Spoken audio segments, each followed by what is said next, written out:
Live. Live. Yay. We're live. We Hello, did a everybody, and thing. welcome to Cubist Podcast. This is episode 52, The Importance of Being Earnest. Our regular host, Bill, is not in this evening, so it's Patrick Hillier and I holding it down and interviewing Nolan Nasser. Everybody wave. Hello. Hey. Hi, everybody. All right, Patrick, you can chat. Say hi. Hi. Sorry, I'm having technical difficulties on my end. Oh, no. I'll be right back. All right, now I'm back. I'm back. Welcome back. Okay, I'm here. He has returned. I'm returned. All right. All right. Are you We have here? a chat Are room? you mentally here? I'm getting here. I'm trying to get things going. All right, we got a chat room. We have a chat room. Can confirm. All right. Cool. Now I'm ready. Okay. Did you introduce everybody? I did. This is Patrick Hillier, everybody. All right. Patrick has a shirt on. Yes, I do. It's a low player count shirt. It is. From yet another podcast. We like to represent everyone here. And Nolan, you are wearing a black shirt tonight. I am usually just wearing a plain black shirt, but I'm actually wearing a Deepwater Games shirt. I don't know why. Yeah, big surprise. I'm wearing a black shirt. I mean, most of my clothing is black, gray, or dark blue. Black is my soul. All right. Patrick, would you like to start us off with talking about something you recently played? Sure. Well, it's not super recent, but it's on my mind. How's that? So I've been working on tricking out my copy of Merchant of Venus, Classic Edition. So we played it about 2 weeks ago. I have the 88 version, but I actually also have the 2012 version, which I gave to my son when he went off to college. But one of the challenges is you kind of, if you don't know it, it's a pick up and deliver, and it's an exploration game. So you roll and move, and you go around the board, and you're exploring these planets, and you flip them over, and there's 10 different alien races that you're trying to find. And you'll flip over the 1 over here, and the 12 over here, and the 9 over here, and then eventually you'll go to the 1, and you'll pick up goods like impossible furniture or melf pelts or all these really silly names, and you'll have to deliver them to the other side of the universe and make a profit. The problem is you the 1 will only get sold to the 3, 4, or 5 race. You don't know where it is on the board. And I had seen on the internet these stand-up things when Eric Summeroff will play fancy versions of them when he goes around to conventions and stuff. So I wanted to get my own. So I found some standees on the internet. I don't know if you guys can see these or not. It's blurry, but yes. Yeah, they're just little cardboard standees, and I printed them out, and I laminated them. I got a laminator, and I laminate like everything now, And then my friend Andrew Long over at Spill Pro, who sells little game bits. Yes. Just got these in today, as a matter of fact, and a dice. I threw in an extra dice from for other friends over at Perfect Info Podcast. I ordered these little standees, and now I'm going to try them out hopefully Friday night when I go to game night with my old school buddies, and we play our old classic Merchant of Venus and see if these help us see what's across the tables. So I'm looking forward to playing that again. But Merchant of Venus, it's been around for a long time. It's a classic for a reason. A minute or two. But still gets played a lot. And the reprint's kind of interesting. It was being courted by 2 different companies. I think Stronghold and Fantasy Flight were looking at it at the same time, and then they decided to merge it together when they found out 2 people were trying to reprint it at the same time. And it has a 2-sided board using the same components in the newer version. The classic version that I'm used to on one side, and then kind of what they call the standard version on the opposite side, which has a totally new set of rules and a new way to play it. If you want to try that out, so it's definitely, I would just say definitely try it. Roll and move is kind of a dated technique, and something you would want to try. It runs a little long, but it's a fun game. I've never played it. Have you played it before, Nolan? I have not. Yeah, it's just, it's fun. It's definitely come up as a game that I've had interest in playing before. So I Yeah. eventually would love to try it. Like I said, that's why I put it in the try it category before you buy it. I don't think everyone needs to own a copy. I was glad. I actually owned the second edition, and then I came across this original copy, so that's why I had both. Look at, completely not even slightly on topic, look at what photo I just found from Origins of the Oh, yes, that's right. That's cool. Yeah, Amazing. see, who knew we would just all do this again in podcast form. All right, so Patrick, you are giving Merchant of Venus. Make sure those are Merchant words. of Venus. A try Try it, yes.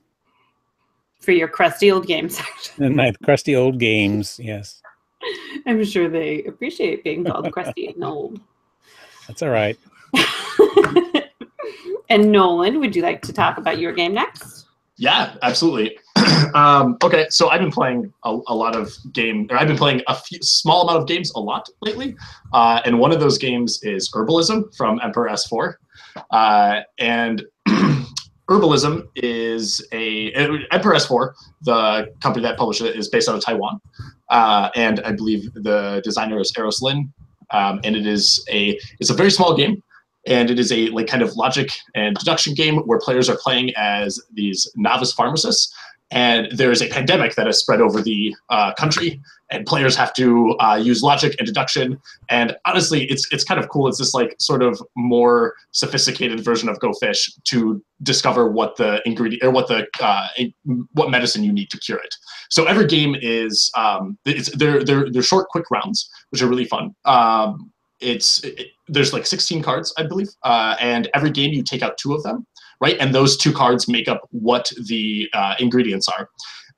and so everybody knows what those 16 cards are. And then what you have to do is you have to use different actions to acquire, exchange cards with players or exchange information with players without revealing too much of the information that you know, to try and be the first person to figure out what ingredients you need to cure this pandemic. It's a lot of fun. There's a couple little knobs that you can tune the complexity of the game. You can play with some actions. There's 5 different actions. You can play with 2 of them, or you can play with all 5 of them. Changes the game a little bit. There's a couple other components that you can add to it to make it even more complex. You could play 1 round of it, and the rounds play 20 minutes, if not less. Or you can play to the standard game is playing to 7 points, and you gain points based on how well you guessed, or how well you predicted what ingredients would be in it. So that's Herbalism from Emperor S4. I've been playing a lot of that. Nice. Yeah. The art on it is beautiful too, actually. That's one of my favorite things. Is it right behind you, Nolan? It is right behind me. Can you show it yeah, to me? I will go grab it. 1 second.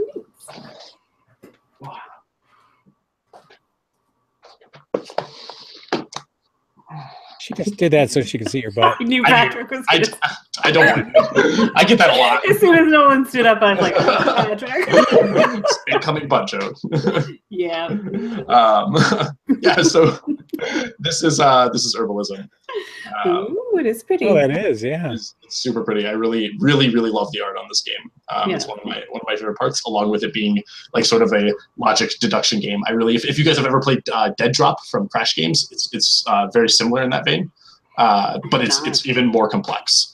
It just adds a few more cool elements to it. Yeah, so yeah, that's my game. Oh, and definitely the Cubist scale. I would say buy it. And definitely not biased at all. No, not in any way biased. Right. Nope. And who was that by again? That's Emperor S4. Okay. Yeah. Nice. And Kimberly, what did Matt tell you to talk about? Matt didn't tell me anything. Baby, you didn't give me any game. You have failed me. Usually I panic, forget that I do this literally every week and need a game to discuss, and then send Matt a panic text 10 minutes beforehand, and he reminds me of the things I played. Also, my cat might kill me, and it looks like my kid cut up the tinsel There's your cat, yeah. on my game table. So, everybody, this is Pete. Say hi, Pete. Hi, Pete. Hi, He's not Pete. into it. He can't hear you. I'm wearing headphones. Oh, Sorry. Hi, Peter. I'm going to discuss Pandemic Legacy Season 2. All right. And actually, Nolan is the one who chose what I was going to discuss this time. So we are 2 months in. We've played 2 complete months. Pandemic Legacy Season 2. This one is based in the water.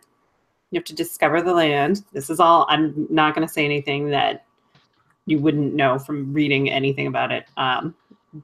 Just the BGG listing. You are in land discovering worlds. It plays out a little bit differently than normal Pandemic, even than first round in Pandemic Legacy. The first season, I mean. It's intense. We are playing 2-player, just Matt and I. So we are each playing 2 characters, which is difficult. But if you play just one each at 2-player, I think it can be a little bit too easy, and I'd rather it be fairly difficult. We are having the problem with remembering that we did the first game, at least, when to play our characters, like which order they were going in. So we had to set them out and mark them. We've got that all figured out now. Mm-hmm. We failed miserably January. And then again. Yeah. Hey, does it have a failure box? Like, Mm-hmm. first one? Okay. But we opened that in the first one, so. It does have a failure box. Is it still 2 tries per month? 2 tries per month, yep. Okay. And we failed January. We just failed it so hard. We did, however, manage to win February on the first shot last night. So that's a little bit redeeming. But again, our funding will go down. For any of you who haven't played a Legacy game before, they are games that you alter as you go through. This particular one is designed by Rob Davio and Matt Leacock and published by Z-Man Games. And I'm sure everyone's heard of it.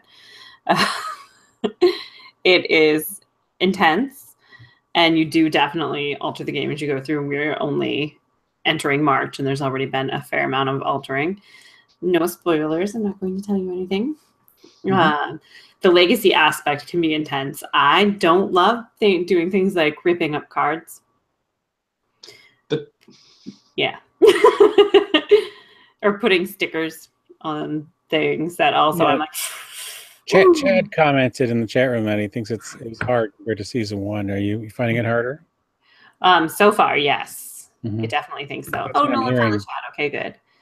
Hi, everybody. Oh my gosh, there's so many people in the chat now. Yeah, there are. I missed a bunch of chat messages. My kid did not cut the cat. Nope, that's good. Yeah, I'm tracking down the questions for Nolan later. Okay, thank you. Yeah, usually I do that, but now. And Nolan is an artist. Yes, for those. I do think that season 2 is more difficult, Chad. So far, I would definitely say yes, that is the case. I don't know if it's the difference between playing 2-player. I played my last campaign 4-player, but it is definitely difficult. One of my characters has the ability to pass the city cards to anybody on their city. It doesn't have to be that specific, which is nice. That's just a standard pandemic thing, so don't at me about that. That's not not spoilery in any fashion. And the art on this one, though, I'm actually enjoying quite a bit. I think it's really beautiful, and it definitely looks different than the standard pandemic games. Let me see here who the artist is. The artists, looks like multiple, are, I think, Atha Kanani and Chris Quilliams. It's really beautiful art, which helps. But legacy games, I think, are probably not for everyone. Just the destroying aspect of things can be intense, and they are not replayable, which obviously is going to impact people. This is always terrible, but some of the pictures of the art, kind of, sort of, almost.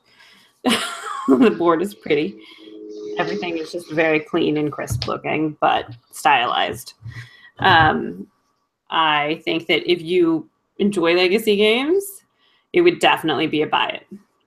But if you're unsure, it can be a little bit of an investment. I believe it's $60. So maybe you play it. But if you can get a group of 4 people and you split it $15 a piece, you're going to get probably like 18 plays out of the game. That's not bad at all. Yeah.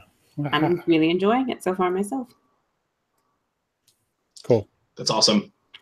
And neither of you have started it yet, right? Nope. I played season 1. And the destroying cards, that was season 1 was my first introduction to legacy games, and the destroying cards was so good. The weight of your decisions when it came to destroying cards and altering cards like changed the way I felt about board games. It was really awesome. Yeah, it definitely. Season 1 was my first as well, and it made an impression. And Patrick, you're starting this week, right? Yeah, we're supposed to start on Wednesday. I haven't confirmed everything yet. We've been trying to start the last month. And something comes up every Wednesday. But how many people are you playing with? 4. 4. Yeah, it can be so difficult to organize 4 people. It is. I was ready to give up.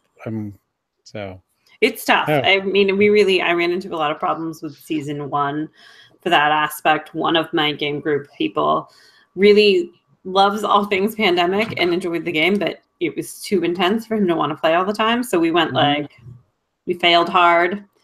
Then we didn't play it again for like 6 months. Yeah, I think once we get started, we'll just kind of move forward with or without people, but we're just trying to at least get started with the 4 of us that are planning to play it. When you're playing with 2 players, are you controlling 4 characters? We are. You can choose to do it with just 1 character each or 2 characters each, but the difficulty level increases significantly if you play all 4 instead of just 2. Yeah. And I'd rather go hardcore. Definitely. Yeah. That's awesome. Yeah. And how many people are you planning to play it with, Nolan? I mean, ideally I'd play it with 4. That's how many I played season 1 with. But it depends. I moved away from my normal gaming groups earlier this year, so I'll have to try and find a new group to start season 2 with. Now you're down in Texas now, right? Yes. Seeing pictures of you doing Renfest stuff. Yeah. Yeah, I saw that too. Did you move to Texas for your new gaming company or? Nope. So I moved to Texas. For Deepwater. Okay. No, I moved. I have family down here, and I had an opportunity to move down here. So I was actually born in Texas, but I've been living in Michigan for the last 20 years. So I just took an opportunity to move back. It was just wanted to change. That makes sense. Yeah. I moved to New England from Seattle. It's a big leap. I just was in New England for the first time for PAX Unplugged, and I was in Connecticut and Rhode Island too. I'd never been to New England before. I've been to a lot of the other parts of the country, but New England was interesting, very interesting, very cool. So much history, and just it was really beautiful too. I know you were in Rhode Island when we were in Texas. Oh, that's right. Yeah, because of BGG. Oh. I was like, oh, Nolan's in Rhode Island, but also we're leaving for Texas in the morning. Yeah, I reached out to a few people. Yeah, I was like, hey, are you going to be around for this? They're like, no, we're going to BGG. I was like, yeah, we're BGG. Sorry. Yep. We missed you at BGG. I'm glad you had fun at PAX, though. Yeah, next year. I'll be at BGG next year. Okay, good. Hopefully. Nice. Yeah. Chat. There is a lot of chat about Naked Patrick. I mean... happening in the chat right now. Patrick, we don't need to talk about that. We really do not. Apparently. So Nolan, you started a new company. I did. So Well Nolan, what can you tell us about Deepwater Games and how it got started? All right, so I did put this up as a little subtle. Lords of Waterdeep. Nice, very nice. That's funny because I was debating on talking about Lords of Waterdeep because I just played Scoundrels of Skullport for the first time recently. That is awesome, by the way. Yeah. That's like a must-have edition as far as I'm concerned. Yes, yeah, for sure. I really enjoyed it. Yeah. So Deepwater Games is a publishing and distribution company that I co-founded with 2 other partners earlier this year. And the first thing we did was we formed a partnership with Emperor S4, the company that publishes the game I talked about, and many other good games. Like you may have heard of Hanamakoji. They publish Hanamakoji. So we formed a partnership with them. We're going to be bringing their games to the US. Right now, we've got 4 games lined up for 2018, at the beginning of 2018. One of them is Herbalism. We're going to be co-branding with them and bringing we're going to be making some changes to it to make it a little bit nicer for the US market. And I say nice, it's already really nice, but just changing it to make it specific for the US market. And so we're bringing those games over. And we are also going to be partnering with U.S. companies, publishing companies, to localize their games in Mandarin and take those to Asia. And Emperor S4 is going to be like our channel for distribution in Asia. Oh, that's nice. Yeah, we're really excited. We've been, we've been super excited about S4's games for a while, and we're really excited about also taking games to Asia. We've been, talking and kind of working with publishers from small indie publishers to some of the biggest ones in the industry. So that's super exciting. Yeah. And so the way you asked about how this company started. Yeah. Okay. So I was just thinking about this earlier because you mentioned something earlier about it, and I was thinking about it. I was like, I hadn't really thought about it, how I was going to talk about it. So it's I think it's kind of fun. Earlier this year, I posted an article and made the decision that I was going to quit freelancing. And I guess for anybody who doesn't know, I was freelancing as an artist in the board game industry for the last 3 or 4 years. And I love it.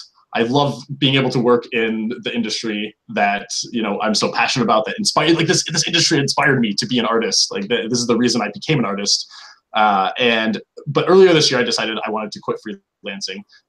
And the reason I didn't talk about it specifically when I posted the article, I didn't talk about exactly what I was going to be doing when I quit freelancing. But my goal was to start my own publishing company that was going to be like very designer and art centric. And kind of just start an indie board game company. And so shortly, like a week, I think, after I published that article, Travis and Jacob, my partners, reached out to me and they're like, "Hey man, now that you quit freelancing, what are you doing?" And I'm like, "Well, actually, funny you should ask. I'm thinking about starting a publishing company." And they go, "Hold on, we're gonna call you tomorrow." And I'm like, "Okay." And so they called me and told me that they had been also working on starting a publishing company, but they're not quite as ingrained in the board game industry as I am. So we talked about the goals and stuff like that. We talked about the international distribution. One of my goals was to get into the Middle East because I have family there, and there's definitely a market for board games in the Middle East that doesn't. Yeah, it's not quite as big as the U.S. or Europe right now, but it has potential. And so that was one of my goals. And we talked about this, and they were like, "Wow, this is like perfect," And we decided to all join forces on it. And so that is how it started.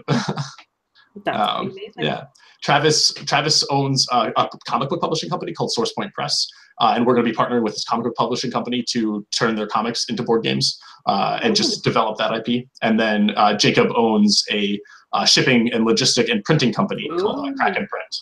And so, like, all three of us are kind of combining our specialties to make this board game company work. Yeah, I think that sounds like a well-aligned partnership. Yeah, I feel like it does. It worked out really well. I'm really happy with it.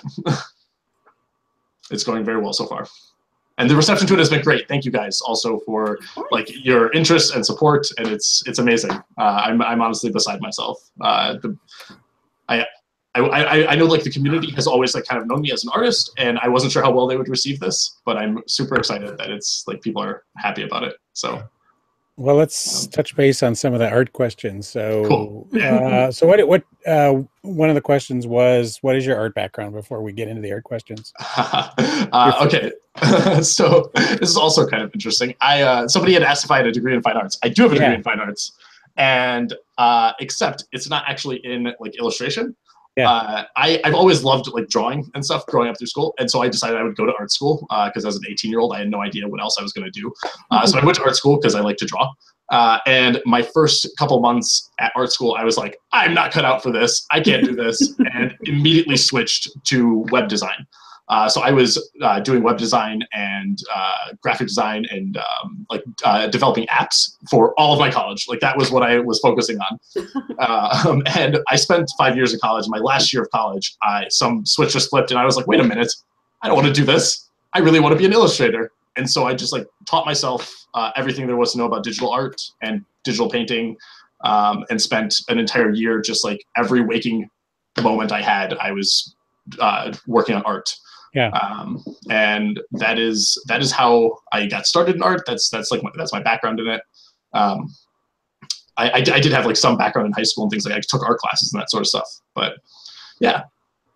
So that follow-up question to that somebody else asked was, are you thinking of adding your own art touches to these or using the art that's with the games? Definitely. So all of Emperor S4's games, we're mainly going to be using their art because it's gorgeous. They do a fantastic. They really do. They have really fantastic artists working on them, and I wouldn't want to change any of it. But we are actually, and I mentioned this in chat, we are going to be developing our own in-house IP. So we're not only going to be developing SourcePoint's IP, but we're also going to be developing our own games. Ian Zhang is a good friend of mine, and he and I have been co-designing a game for like 6 months now, and that's something that we might see published through Deepwater, and so we'll be doing that sort of stuff. Okay. Yeah. Right. So it's a combination of bringing games over and developing games. Yep. Got it. Yeah. Yeah. And I'll be doing a lot of like creative direction for all of the games that we develop, and some of them I'll be doing like some of the artwork for. I don't imagine I'll be able to do artwork for every game that we have. No, I've been. Yeah. But, oh, and speaking of Ian Zhang, well, he just popped into that. Yeah. Hey, Ian. SourcePoint Press. Okay. Yeah. Yep. I mentioned the SourcePoint Press stuff. That might be. We're going to be partnering with SourcePoint Press to kind of help develop and make games out of their IP. Yeah. Nice. Yeah. Other questions. So, well, Chad seems to be very excited about the EM S4 stuff. Asking lots of questions like cleaning up rule books. How much are you going to get here? How quickly are you going to get it here? Yeah. Do you have a timeline? I think that's a pretty big one. That was a good one from Netters. Yep. Yeah. Do we have a timeline? Yes. Okay. So we are going to have games to people in March. The first cycle of games is going to be available in March. Mm-hmm. That's really soon. Yeah. We're extremely excited about that. We are. Let's see. Somebody had asked about all of Emperor S4's games. We're not necessarily getting all of their games, but we are going to try and pick up as many as we can. We've got a really good working relationship with them, and we want to just like keep that steady. So we're gonna try. But yeah, we are going to be launching a Kickstarter in January for Herbalism. We are making some changes to it, and it's definitely going to help with the production of it. Okay. And then we'll have the games to people in March, and we've got 2 other titles from S4 in the works that we'll see later on in the year, just probably Q2. Yeah. And they've got lots of good stuff coming out, and we're going to keep up that relationship with them and just see what develops. They're really excited to be working with us. We're super excited to be working with them. So there's a good question that Daryl asked. So is Kickstarter going to be a regular tool? It will be at first. It'll definitely be a tool used for all of our own in-house designs. But so like we're not kickstarting everything we're getting from Emperor S4, of course. A lot of it's going straight into distribution. But we definitely are using Kickstarter to help us like get the startup funding and things like that.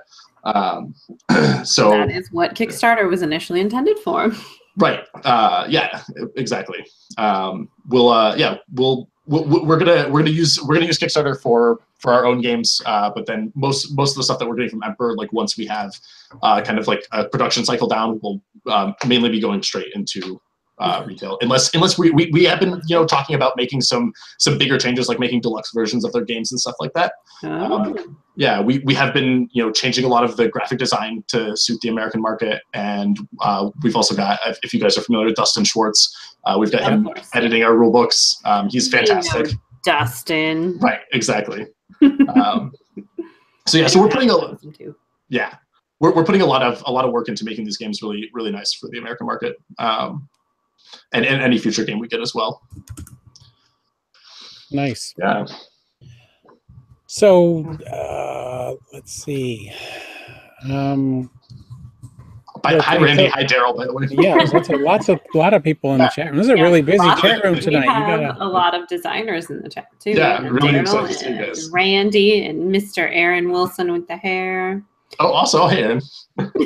Aaron Wilson with the hair. That's Aaron Wilson with the hair. That's what he likes to be called. It's really good hair. The hair Wilson. The hair. Mm-hmm. Right, Aaron. You'll feel love. See, he feels all of the love now.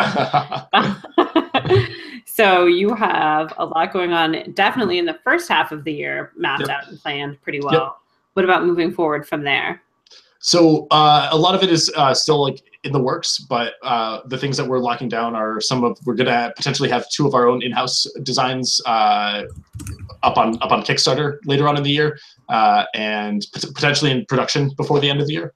And then we've also got a couple things in the works from SourcePoint Press that we're also going to be developing and potentially have by the end of the year as well.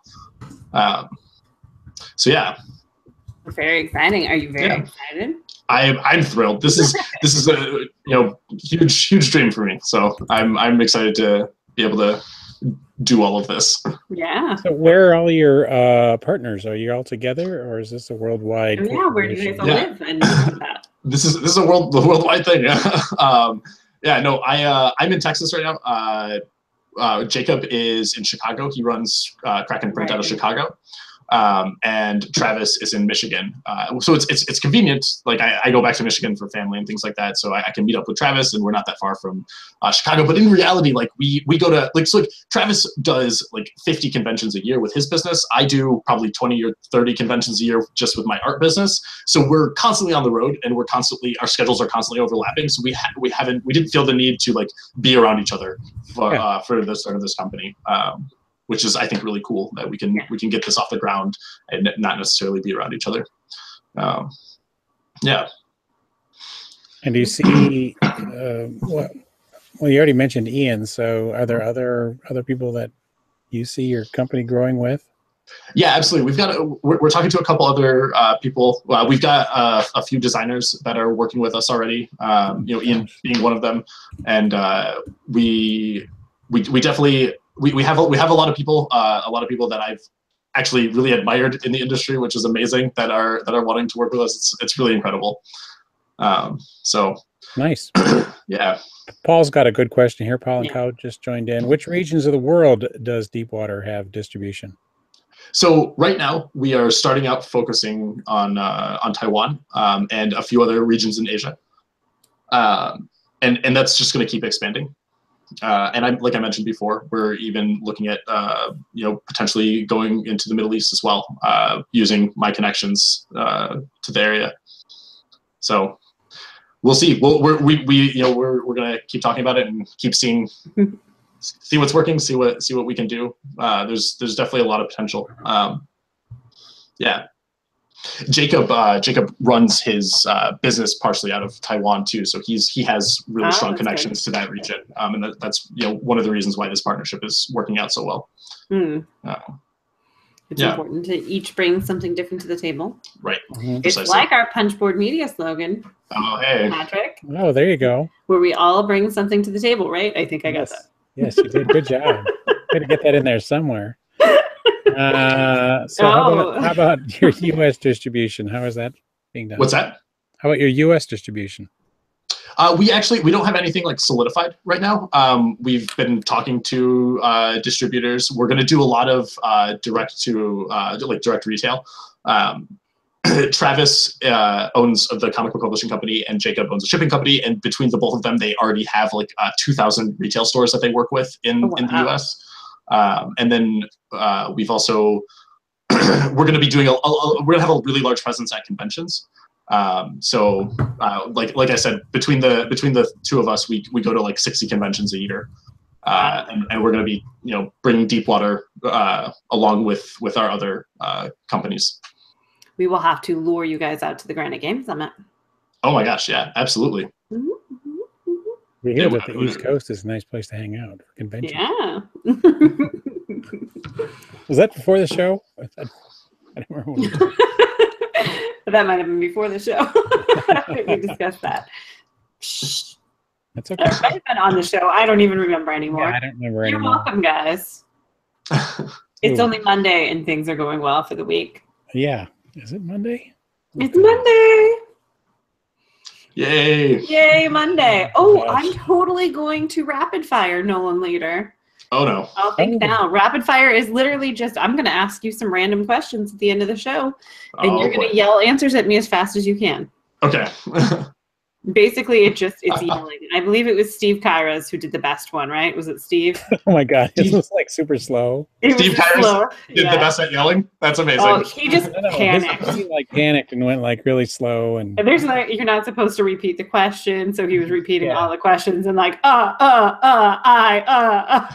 It was magical. The best one was, of course, that goes down in history is your favorite game designer, and that was Sue Sheldon. Yeah. She didn't want to insult anybody, so she said Milton Bradley, who's not a real person. No. But basically, we're just going to yell things at you, and you get to panic a little. And I'm so sorry. But it's a thing that happens. Forewarning, I'm gonna freeze just probably worse than Steve. That's amazing, and I love it. I'll try my best though. I'm running out of questions. Let's see, who do we leave here? We're running out of questions already. Are there any particular things, U.S. titles that are you far enough along to discuss anything on the U.S. end, really? I wish I was.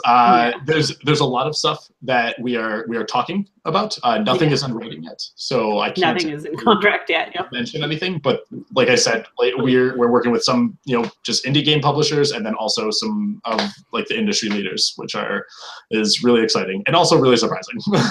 Oh, did we ask? I saw that Daryl asked a question. I don't know if we've asked it yet.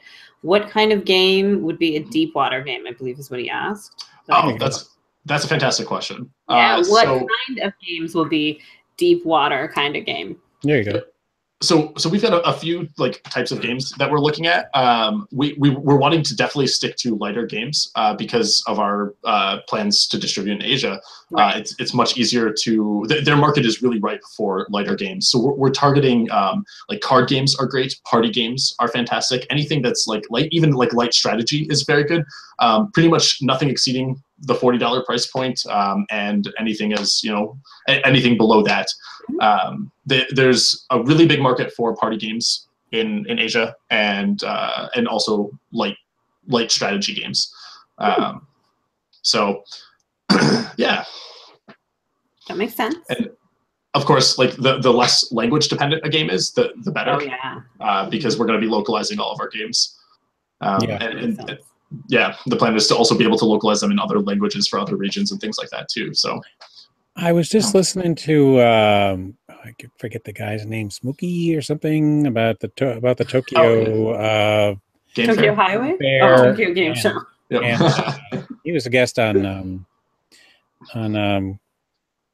everybody just talk on Gil's podcast. Foodology? No, Gil's podcast. Breaking the board games. Breaking the board games. Yes, thank you. But anyway, they were just talking about the Tokyo game market and how the games are different over there. The just approach to the gaming and Smooks Chen. Thank you, Chad. Yeah. And just there's a whole different philosophy to gaming than just maybe the ideas of some things that we do. Like people like cats, and want to have games about cats more so than us. Yeah, Gil's, but sorry, Ian. Ian and Tony are also on that list. Yes, they are. He did appropriately use the quote Gil's podcast.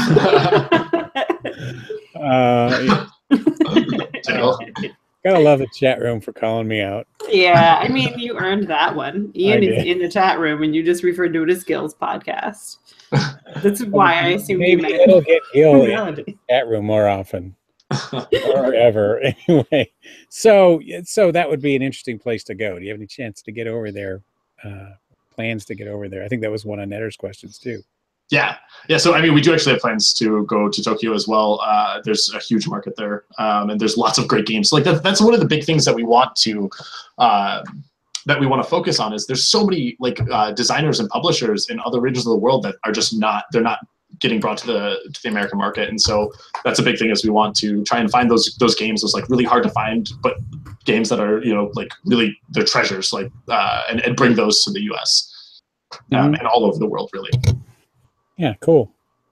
I mean, there's definitely, obviously, there's a market for this sort of stuff, but yeah. Patrick, what did you do in the chat that it's asking me to either show or hide something? I refer to this as I just shows Patrick's Naked Podcast. Yeah. Oh no! I've never seen this before because I'm not usually the moderator. Moderates Patrick needs me. I'll approve. Okay. I'm gonna show it. I apologize to everybody who I don't know what that was. We've reached our PG-13 rating. Yes. Sorry, Bill. Every time Bill's away, the kids get in trouble. We do our best to make it interesting. We are. It's Kimberly's podcast. I like that. Thank you. It's Kimberly's podcast. No, don't give Kimberly the keys to the podcast normally, guys. You're lucky everyone's wearing clothes, kids. So far, the night is young, Patrick. I put clothes on just for this podcast, actually. I like Daryl's question here. What are some of your favorite games? So. Oh, that's such a good question. And despite having played so many games and had to answer this question so many times, I still freeze every single time.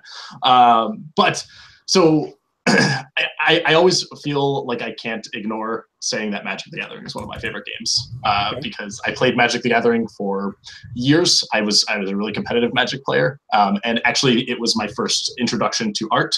I did some work for TCG Player, if anybody's familiar with that. And that was my first real gig in the gaming industry. And I love Magic the Gathering. It's a great game. It brought lots of awesome people together. It's really terrible and toxic. It's been in the news lately. I'm sure you guys have seen it. And I'd love to see that change. But otherwise, like the game itself, I made some of my best friends through it. So I always feel like I have to give a shout out to Magic the Gathering when people ask me what my favorite games are. A solid shout out. Yeah. So I guess what are some of my other favorite games? I know I'm biased, but like I said, I mentioned before the show, I was going to talk about Spirit Island. It's one of my favorite games. It's my favorite cooperative game, and I thought it was funny that you talked about Pandemic Legacy because I just passed like a number of plays. Pandemic Legacy was like my most played co-op game, and then now it's Spirit Island, and I love it. I was sitting around with my brother and his family, and we were looking at like his gigantic game shelf. And we're like, what should we play? And there's all these games that like none of us have played before, and we're just like, you guys just want to play Spirit Island again? So that's very common. Seven Wonders is always really up there. Right there. Mm-hmm. Yep. Yeah. Through the Ages is one of my favorite games. Nice. Wow, that's deep. Yeah. I like a really like wide swath of games. I really love Secret Hitler. I really like social deduction games, and I know Patrick, you don't like these. I really love that. I don't think on social deduction either. Oh really? Oh man. Okay, I love social deduction games. It's probably my favorite. Like if I had to pick a favorite genre, it'd probably be social deduction. When I was in Lebanon earlier this year, I ran a like 22-player game of Werewolf with just strangers at the board game shop in Beirut, which I thought was the coolest. And I love how many people can get involved and have fun in social deduction games. That's true. That is like their thing that lures me in. Mm-hmm. The ability to play with such a large group. Exactly. Yep. I can't not mention Skull either. Skull, I think it might also be on the shelf behind me. But I have played Skull so many times. It's like always in my bag. I take it to like bars and dinners and things like that. It's a good one. Yeah, I love Skull. My 8-year-old really loves Skull. Oh, that's awesome. We have another good question from Chad in the chat here. I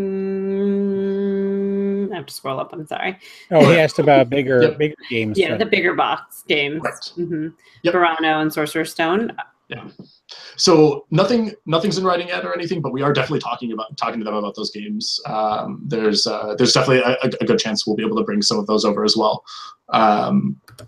We're definitely looking at Sorcerer and Stones, and so we're definitely not ruling out their bigger games. But I don't think it's going to be dependent on how herbalism's received. I think I think a good number of people will enjoy their games regardless of the weight. I think a lot of people will enjoy them. I certainly do. I've really been enjoying everything I've been playing from them.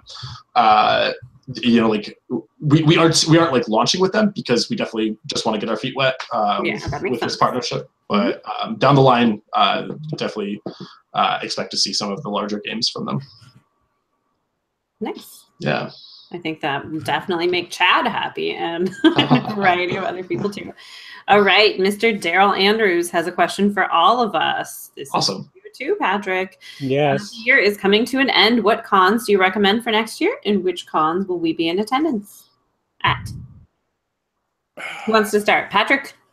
Well, I highly recommend the Granite Games Summit. Thank you. I probably won't be going.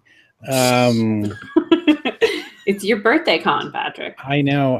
It's just I know. Life happens. Life happens. Okay. I still love you. Origins I mean, you live right by Origins. I live right there, so I'm gonna go. And BGG. I mean, I love BGG. Yeah. I can't not go. I'm still not getting a warm fuzzy whether or not PAX U is a must go to or not. No. I want to hear some more debriefing on that. It's within a drive for me, but I'd like to see it happen again and hear some more afterward. Yep. I am trying out Geekway for the first time this year. I thought you had gone before. You haven't? No, I've not. So for some reason I thought you had. That's my first. I'm trying that out. My wife and I are going to drive down and do some of the botanical garden and just touristy things too, in addition to just that. No, it's always good to make a trip out of conventions, extended vacation when possible. Yep. So is that it? Sorry. I mean, that's, I'll probably do Gen Con. That's not a must. It's there. It's a 2-hour drive for me. So I'll go, but that makes sense. If it weren't that close and easy, I wouldn't go. My feels on the Gen Con. I don't know your feels. What are your feels? No. Oh, so many people. No. There's so many people. I know. I don't have a problem with the huge crowds, so that doesn't bother me. I like to go to conventions to see my people and play games, not so much to be trampled to death and wait in lines and purchase things. But even Gen Con wasn't too bad because I didn't go there with any expectations this year, so that was kind of cool. Yeah, I just kind of hung around and bumped into who I did, and we had a good time. I'm not saying I'll never go to Gen Con, but it's definitely low on my list. It's an experience for sure. There's a lot of people. Yeah. Yes, it is. I mean, BGG is like my threshold. And that's like a tenth of the size. Yeah. Not even. Fifth. It's a fifth, maybe. Oh, BGG? Yeah, it's probably like 3,000 people. You're right. It's probably not even that. Yeah, 20th. It's like a 20th. Yeah. See, this is what I'm saying. I mean, everybody sends me those videos every year from Gen Con. They're always like, oh, are you dying right now? And I'm like, I don't even like watching this, guys. I certainly don't want to be in that crowd. I could do it working a booth. I couldn't do it as a member of the audience. Right. I don't think. Yeah, last year was my first year behind a booth at Gen Con, and it was definitely much nicer to have that place that I could just like go. Oh, yeah, you were back in Earnest Alley where it's nice and quiet too. So. Yeah, it is nice. But I mean, despite it being much quieter than the rest of the show, it still gets insane amounts of foot traffic, which was awesome. It was one of my best shows this year. Right. No. I mean, it's still busy, but it's like compared to the rest. It's people are getting trampled or getting pushed and herded, which is awesome. I also hate being herded, and I hate waiting in lines. And so I don't know that I would go back to Gen Con as an attendee. Definitely as an exhibitor. Yeah. No, I think it makes complete and total sense as an exhibitor.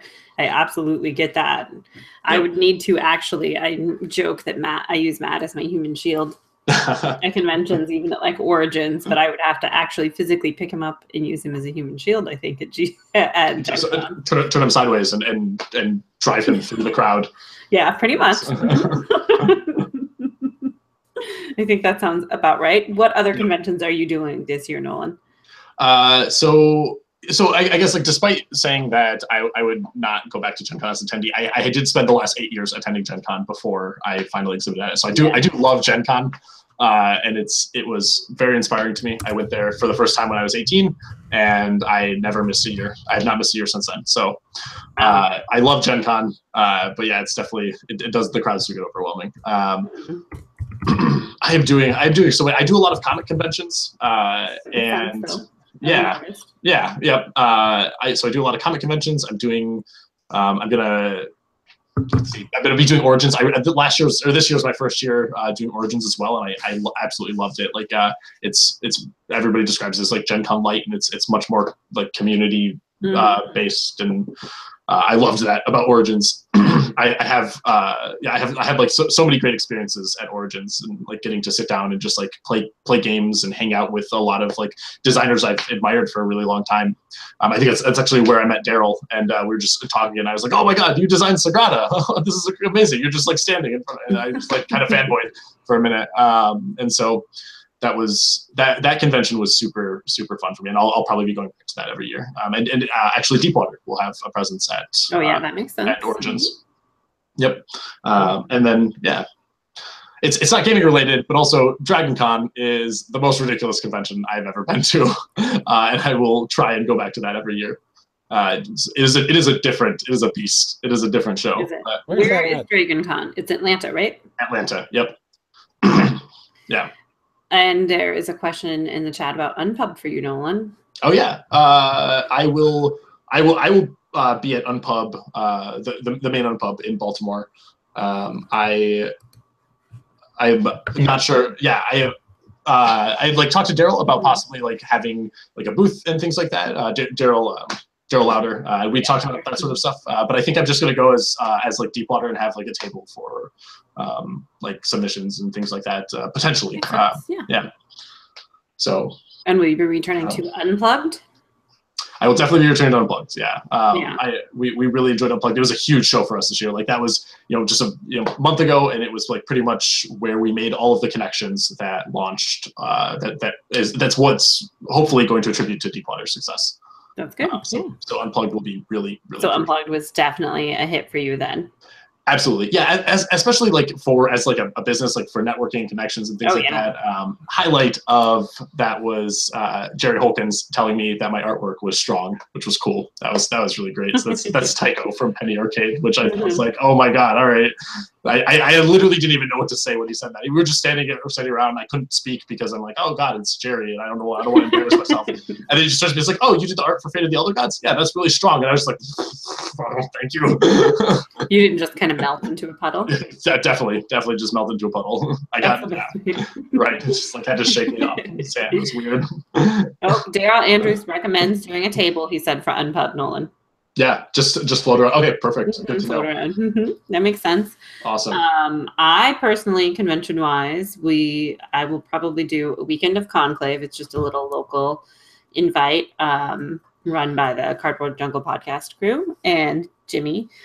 And then Granite Game Summit, obviously. The best convention in New England, and I am in no way biased to that. Not even just because I own it, kids. Come on now. And Daryl, New Hampshire is not that far from Toronto, my friend. It's not. We drive to Toronto. You can drive down for G2S sometime and come play with all the cool kids. Let's see, what else do I have? We are going to run a BuddyCon instead of going to Origins this year. I'm sorry, Patrick. I love you. That's okay. Origins isn't as great for me. They got rid of so much of the gaming space between the 2 years, and I'd like to see them focus a little bit more as an actual event organizer and listen to their attendees. And if they do that, then I will come back. I've been complaining for years. I know you have. See, that's the problem, right? Like every year there's always this like following outrage of people are more disappointed than they were the year before, and they fixed none of the things from the year before. Yeah. But it just continues and they don't respond to any of it. So I would love to see them actually listen. That would be amazing. So once they actually do that, I will come back probably. I love where Origins is located. I like the ability to walk to things. I like the people. It's one of my best people cons. It's very chill, but I want to go and play games. You bet. And have tables to do that. And yes, as the lovely Mr. Roy pointed out, G2S is basically mini BGG. It's 500 people instead of 3,000. Awesome. Mm-hmm. Yep, with some cool events. Thank you, Chris. And Chris is saying nice things too. And the 24-hour gaming. I feel so loved. Nice. Thank you, guys. Mm-hmm. I'm not going to Gen Con. I will be at BGG probably. BGG tested my limits Saturday this year of space, people in space, but it's still probably a go. You found a quiet place to hang out and relax. Mm-hmm. Yeah, I hid. I required hiding a little bit more than I normally do, but also not as much. It's a balance. I'm getting better at these things in general too. Might try to make it to Breakout Con. Yes. Breakout. That's in Toronto, right? It is. Yeah. That's March 16th, if I remember correctly, because I looked to go to that. That's my actual birthday, and I wanted to go to that, but my wife... Your actual birthday is March 17th. I know, but I mean, it's the weekend of my birthday. And my wife wanted me to take me to Florida, and I was like, I guess Florida in March is better than Toronto in March. No offense to my Torontoian. Excuse me, New Hampshire in March is better. It is. The leaves are gorgeous. From what I've heard. Yes. We're going to go with the lead. Oh, I like that like half the people in the chat are G2S people too. Thank you, my people. When is G2S, Kimberly? It is the convention that I own, Granite Game Summit. When is it? Oh, when? I'm sorry, these said what is it? Mm-hmm. It is March 9th through the 11th this year. Oh, wow, okay. Yeah. It is 2 weeks before Unpub, I believe. 3 weeks. Somewhere in there, we balance it between all of. There's so many conventions that we have to make sure not to overlap. Sure. Those are the only conventions I am committed to for this year, though. Fewer. I want to take vacations that don't focus only around conventions for a change. Yeah, that must be nice. Yeah, I haven't done that in a little while. So, other than to go to Seattle. And Seattle's not really a vacation for me because I'm from there. So. There's one other new convention I'm doing next year, and that is South by Southwest in Austin, the big like film and music convention. South by Southwest. They apparently have a gaming a part of it is a gaming convention. I didn't know that. Right? Yeah, I didn't know that either. While I was on my way to Austin, I was just like jokingly like, I wonder if I can exhibit at South by Southwest or something. And I looked and they have a gaming convention and they have a tabletop section at South by Southwest. So I'm going to be there. That's kind of amazing. Yeah, I'm excited about that. I would do South by Southwest for music reasons. Right? Oh my gosh. It looks really awesome. Yeah. That's cool. And it's that untapped little bit of an intro market, just like I think Unplugged is as well, because you're getting more of the PAX crowd who really haven't. I think the bulk of the PAX crowd is not the hardcore game crowd. They're not the people that were at BGG for the most part. Most of them are newer. It's all new to them. You can grab a whole new market. So from an exhibitor standpoint, I think that's amazing. Definitely. All right, Nolan. Okay. Oh, God. Mentally prepared for me to yell. I have not planned these questions. Okay. I tweeted you some ideas, by the way. Oh, you did? Oh, hold on. Wait a minute. You DM'd them to me, right? So Nolan can't see them? Yeah. No. Literally looking at it. You can't look at him, Nolan. That would be cheating. All right, Nolan. Okay, how many questions do we ask him normally, Patrick? 5. I thought. That's what I was going to go with, but I wasn't positive. Well, whatever you want to do. I just gave you some ideas. Okay. All right. Are you nervous? Yes, very. You absolutely should be, because we don't normally do this. Oh boy. We don't normally do this. Bill does. Patrick and I aren't usually the ones orchestrating this. So everybody, buckle up. Let's do this thing. I apologize in advance. Okay, are you ready, Nolan? No, but Just go ahead remember, anyways. If you panic, you can just yell things, okay? Ah, But you may not continually repeat the question. Don't go Steve Kairos on me. All right. Ready and go. Favorite Magic the Gathering card. Favorite Magic the Gathering card's Warp World. All right. Nice. Good job. You weirdest art piece you have done. It's not PG-13. I can't talk about that. One of my paintings I did, it's of pillars and it's orange and stuff like that. It definitely started out as not PG-13 on accident, though. It was I was just drawing stuff, and it definitely looked like it was, you know, the shape of pillars, but not pillars. But phallic pillars. Yeah. Phallic. Okay, can we say phallic? Okay, good. Yes, it was very phallic. Favorite 2-player game. Shadows in Kyoto. Ooh. Favorite Spirit Island spirit. Heart of the Wildfire. Heart of the Wild. Oh no. Was that 4 or 5? How many questions have I asked? That's 4. Thank you. If you could be a mythical creature, which one would you be? Vampire. No. Is that a mythical creature? Does that count? I feel like it counts. We'll go with that. Awesome. Works. Vampire. Woohoo! I did it. Thank you. You did very well. I, on the other hand, did not do as well. Oh, you did great. That was fantastic. We've all survived the rapid fire, and that's what matters. All right, Nolan, Awesome. Here is your chance to plug anything you would like to plug. Any websites where people can follow you. Awesome. I highly recommend people following Deepwater Games. Our website is deepwatergaming.com. You can find us on Twitter at Deepwater_games. You can find us on Facebook at Deepwater Games. The logo looks like this.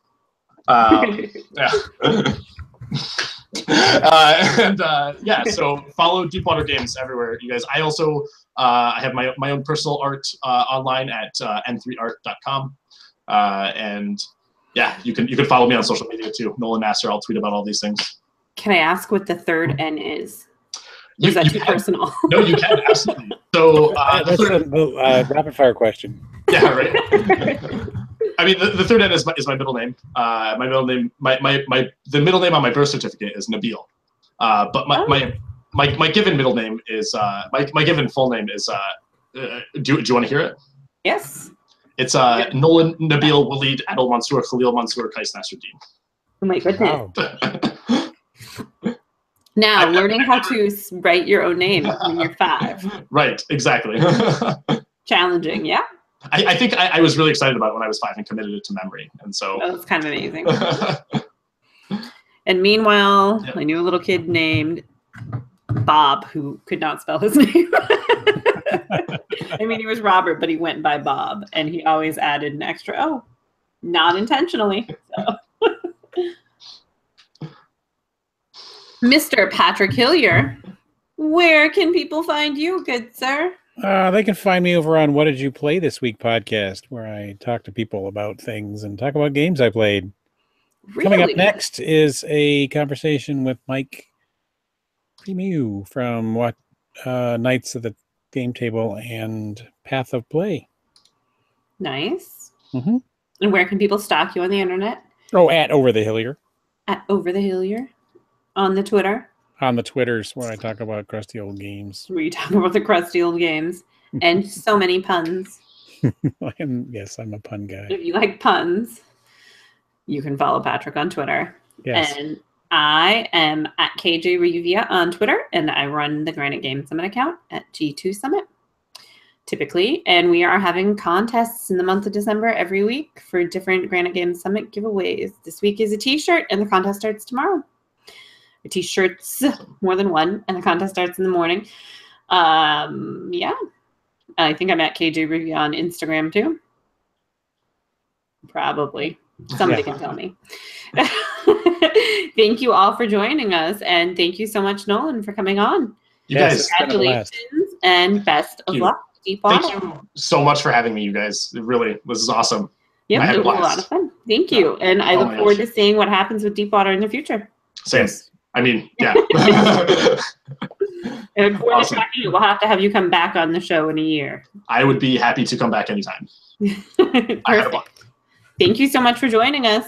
My pleasure. Thank you for Good having me. night, everybody. Night. I'm going to see if I can figure out how to end this, guys. Yes, it'll end in 5. I don't know how to end it. 10, 9. Where do you end it? I don't know. You're in charge. I don't know how to end the live show. Oh, no. You just hang up? I don't know. I don't know. Oh, here it is. All the way through it. I found it. Okay, All now we're right. actually going to go. Now we're really going to Bye, end. everybody. Bye.